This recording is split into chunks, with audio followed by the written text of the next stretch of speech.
Ikinasang isang live fire exercise sa bayan ng Dato Unsay, Maguindanao del Sur sa pagtatapos ng External Security Operations o ESO training ng 6th Field Artillery Battalion o 6FAB.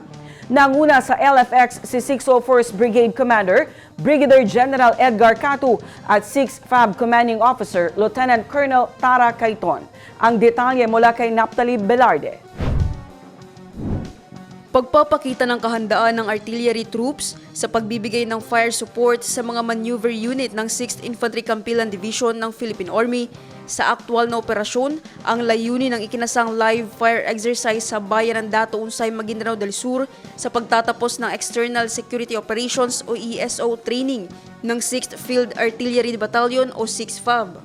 Sa pamamagitan ng live firing ng mga artillery weapon systems, ipinamalas ng 6FAB ang kanilang bilis at coordinated action na mahalaga sa pagpapanatili ng kalamangan sa labanan. Nanguna sa LFX si 101st Brigade Commander Brigadier General Edgar Catu at 6FAB Commanding Officer Lieutenant Colonel Tara Cayton.